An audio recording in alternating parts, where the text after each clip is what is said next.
Dr. Swati Alabadia. Dr. Swati is practicing gynecologist in Mumbai since the last 23 years. She is attached to leading city hospitals like Breach Candy, Hinduja and Raheja, besides working at the Rotunda hospitals and clinics. She has trained in endoscopy in Germany and the US and in fertility in Germany. She was formerly Associate Professor and Unit Chief at the Sion Hospital and has continued training young doctors as honorary at the Wadia Hospital. Her guiding principle is to look at the patient as a whole and not just the ailment, which made her want to speak on the obstetric problems fertility patients face in their management. She'll be talking on ART, the aftermath with pregnancy complications. And good afternoon, everyone. And I see a very little audience thanks to the Goa tour, but my lecture is, it will be an amalgamation of various lectures that have been taken over the last 2 days. It's aimed at fertility physicians and at obstetricians because obstetric complications of fertility treatment start before the fertility treatment. How safe is ART for babies? Babies conceived after ART have faced all the challenges of multifetal pregnancies. Even in singleton cases, they face the challenges of prematurity to a greater extent than a spontaneous conception. Growth restriction, congenital anomalies, abnormal placentation, and of course, abortions. How safe is ART for mothers besides ovarian hyperstimulation and ectopic gestations in a higher rate compared to the general population? Of course, they face all the maternal challenges that a multifetal pregnancy will hold. Hypertension, placental adherence, uterine ruptures, operative deliveries, psychosocial challenges, and aggravation of their pre-existing medical conditions of diabetes, of fibroids, and various others. We can group the obstetric complications that occur after ART into cases which are particular to the pre-existing condition the woman had which led to her infertility. So women who had PCOS to start with would face various problems and challenges during their pregnancies. The first of these is a failure to diagnose the pregnancy, of course not in an ART cycle, but if she has conceived spontaneously after an endoscopy or in a post-ART cycle. These women then would not have taken the normal care that they would in a pregnancy, and they would continue certain medications or expose themselves to various drugs. So it brings us to the next aspect, which is the aspect of metformin. Some of them are on metformin, they don't know whether to stop it. Some of them stop it on their own and land up with abnormal sugar levels. These women also face the challenges of a luteal phase defect. They are insulin resistant. They have a high incidence of gestational diabetes, the problems of obesity in pregnancy. They are at risk of ovarian hyperstimulation, and if ovarian hyperstimulation in pregnancy can be quite a serious affair. They have a higher incidence of fibroids and all its attendant problems, cervical erosions because of high estrogenic states, and various breast cysts, fibroadenomas are also seen more in women who had PCOS to start with, facing challenges during their lactation.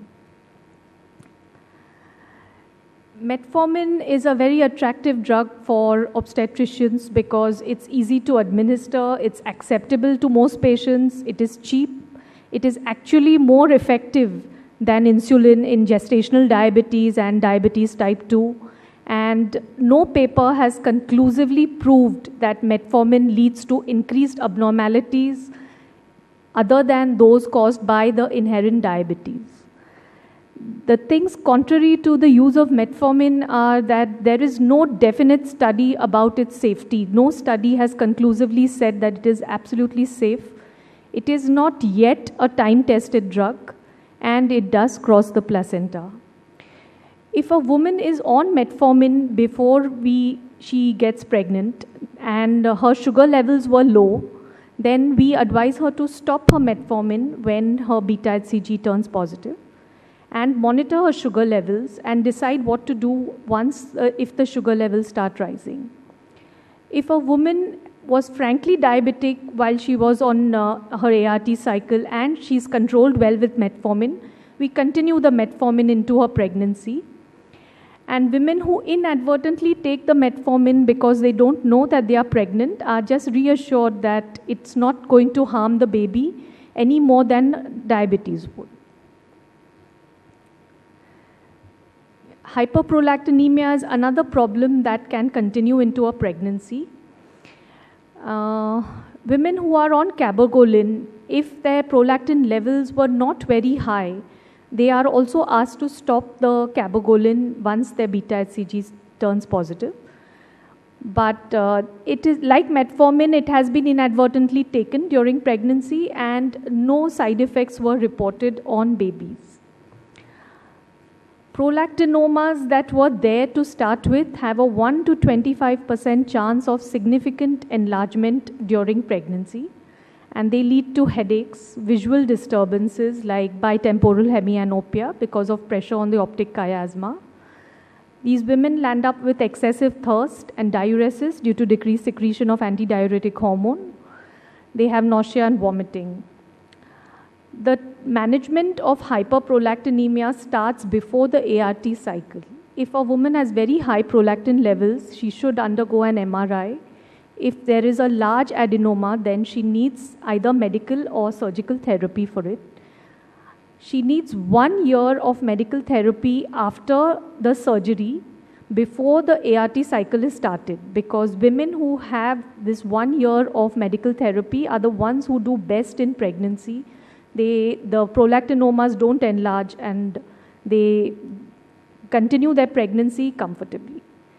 If the prolactin levels go very high, or if the adenoma starts increasing in size during the pregnancy, then you can give her cabergoline.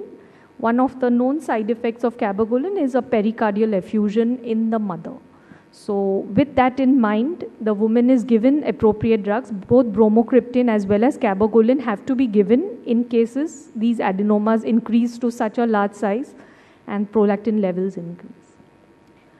Women with endometriosis, if it's a small chocolate cyst, it just remains quiescent in pregnancy, but large chocolate cysts have been reported to rupture during the pregnancy or undergo infection, as we saw in the morning lecture, maybe during our egg retrieval. They have an infection and then it has to be managed as an obstetric emergency, and either endoscopically if the facilities are available or with open surgery. Women with severely frozen pelvises when they conceive after an ART will pose a challenge at the time of the cesarean because of their distorted anatomy. They have had multiple surgeries, their anatomy is completely distorted. So it would be best to have a surgical standby and take your time doing your cesareans, because you need to orient yourself with the patient's anatomy. We had a patient who conceived after ART and with severe endometriosis. She had a severely torted uterus such that the round ligament was facing us when we opened the abdomen, and the posterior surface of the uterus had become anterior. So don't just jump into your incisions, orient yourself and then proceed. Even if a woman doesn't have a tubal factor in infertility, she is still prone to having more of ectopic pregnancies following her ART cycle. The thing to note for fertility physicians is that even after a clipping of a hydrosalpinx, if it is not done completely, then they land up with stump ectopics. So ask the endoscopist to completely clip the hydrosalpinx going right up to the cornu. Even if it is completely clipped, they still can have increased incidence of corneal ectopics. And if the incidence of heterotopic pregnancies is also, of course, more. I think there have been several lectures on this. If a patient has a heterotopic pregnancy and she can be taken care of with salpingectomies done endoscopically, leaving the uterus, the intrauterine pregnancy is intact.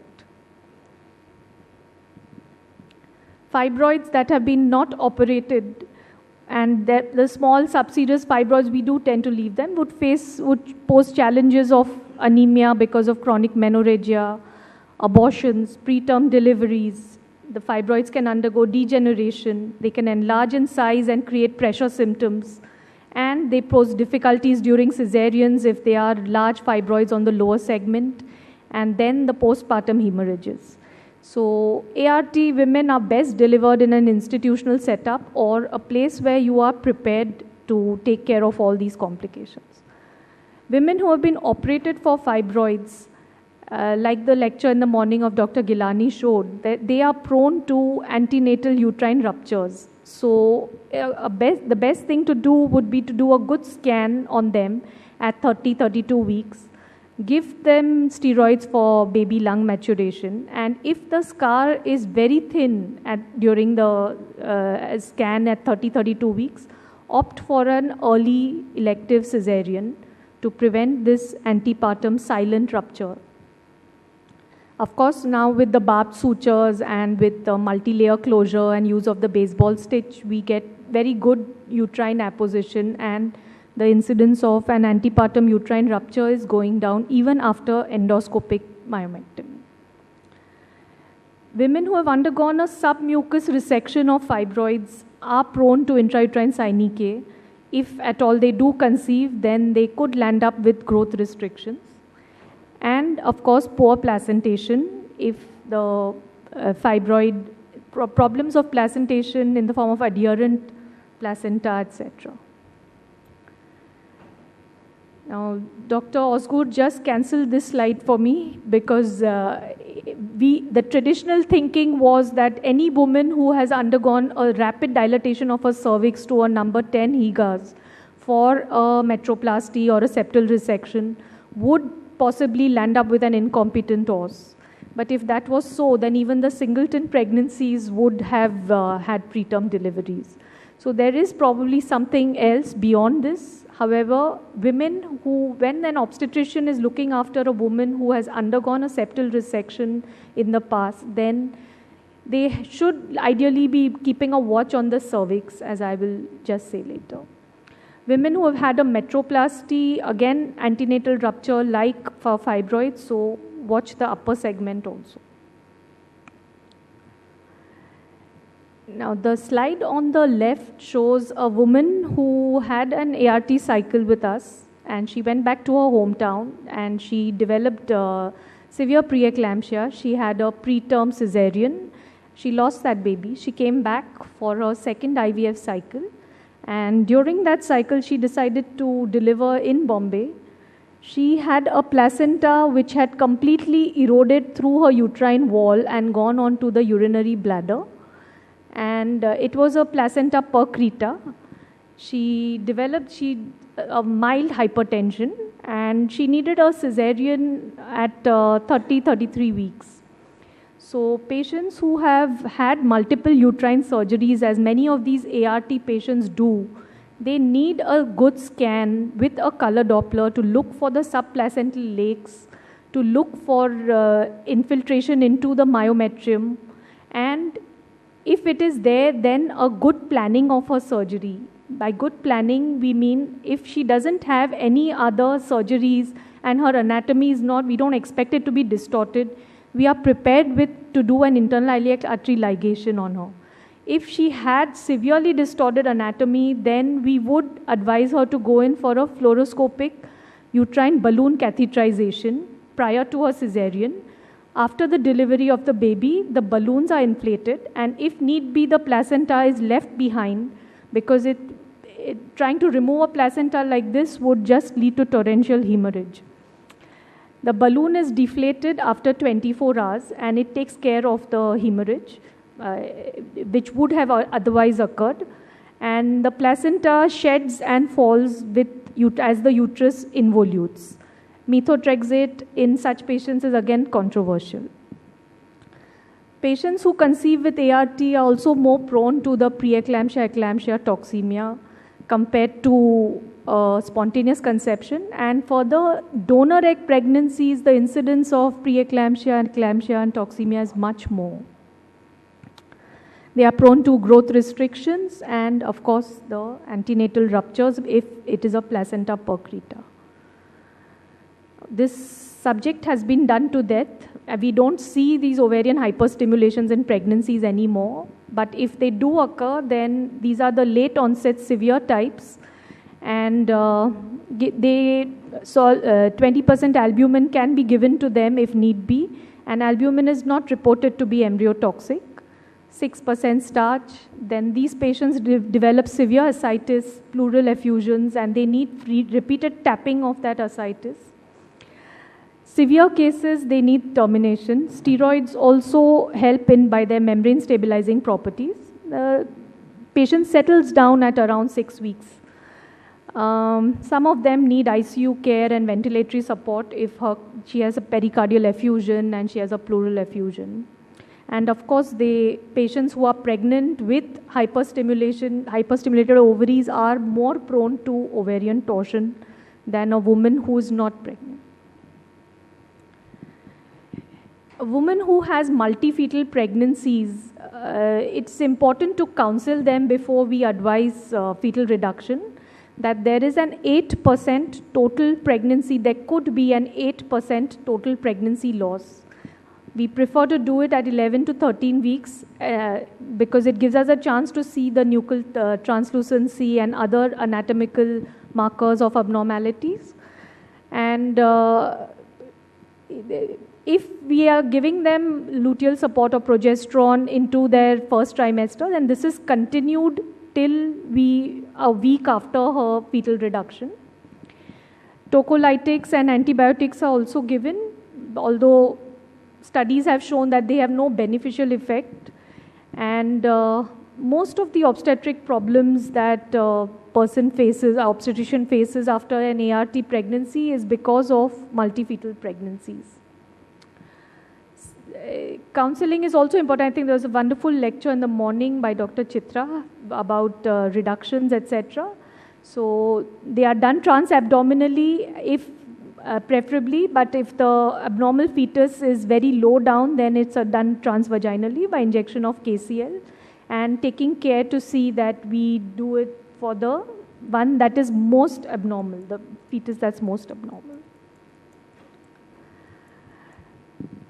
Prematurity also is more common amongst ART babies than could be because of the incompetent or because these are patients who undergo several procedures over time. But the way to manage it is keep a watch on the cervix. So monthly sonographies till 20 weeks, where the cervical length, the cervical width, and the internal os are all taken a look at, preferably by a transvaginal scan. And if at any time the cervix appears to open up, then we stitch the cervix. When we are doing our hysteroscopies prior to our ART cycles, if the os is so loose that it admits a number 8 HIGAs without any difficulty, then this is a patient who needs a prophylactic stitch or definitely a stitch after her first trimester of pregnancy. When choosing a surrogate, a woman for surrogacy also, it is important to take a look at her cervix and make sure she does not have any cervical tears which could lead to an incompetent cervix. Patients after 21 weeks, the incidence of complications of an os tightening are too high, so they are advised complete bed rest, and they are given steroids for lung maturation at around 28 to 30 weeks. Incidence of congenital anomalies is of course high, and it may not be just related to the procedure of ART, it may be because of the advanced age of either of the parents. It can be because of inherent congenital chromosomal defects in the parents. And parents, so if the male partner has severe semen alterations, morphology alterations, and a low count as well as low motility, then they should be offered a karyotyping and a testing for microdeletion of the Y chromosome. They should be offered donor sperm before we embark on. And then, of course, marking of the babies for, with early sonography and dual marker tests to ensure that the baby is okay, and offering them chorion villus sampling and amniocentesis. Growth restriction is another thing that ART babies face, and they may face the spectrum of insulin resistance, gestational diabetes. So a fetal 2D echo at around 25 weeks gestation is required for these patients. They may face antiphospholipid antibody syndrome with preeclampsia, eclampsia, toxemia, and IUGR. So if a patient is hypertensive to start with or has antiphospholipid antibody, these are the patients who we would start low molecular weight heparin during her ART cycle so that we get better implantation, as well as it's continued into her pregnancy to give her a better chance of having good placentation, good placental flows, and prevent this complication. Usually we stop it at around 34 weeks because we expect to deliver the baby anytime after that. Patients with PCOS, then the fibroids, the menorrhagias and all, poor placentations. And our patients, many of them can't afford a low molecular weight heparin, and studies have shown that even aspirin also works. Low dose aspirin also has a beneficial effect in prevention of preeclampsia. Although the CLASP and FLAT study and everything was threw aspirin out of the purview of obstetricians, but it definitely subsequent studies have shown that it has some beneficial effects. So many of our patients who cannot afford a low molecular weight heparin, we do put them on aspirin. Gone over this. First trimester bleeding can occur besides a threatened abortion due to a vanishing twin, a cervical erosion, which several of these patients have, polyps which grow during the pregnancy if she conceives with a polyp. And also the other thing that we have noted is acute withdrawal of hormones. We give all these hormones for luteal support, and then if they are stopped abruptly, she gets something like a withdrawal bleed.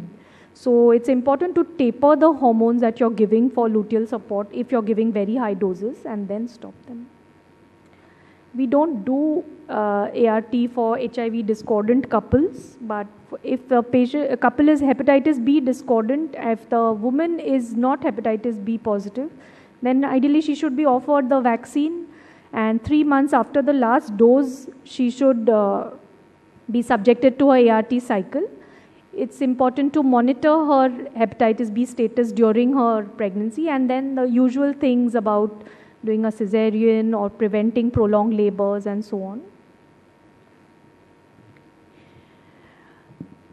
There was a paper which studied the long-term effects of ART on babies. Babies were followed up at 1 year, and they were found to have increased body fat, they were found to have increased thyroid disturbance, a higher blood pressure, increased blood glucose levels, and an advanced bone age compared to babies who were born after spontaneous conceptions. The long-term effects or the significance of this paper is still being studied, and we don't know whether this is because the babies were pampered and spoiled, or whether it was some significant effect of the ART cycle.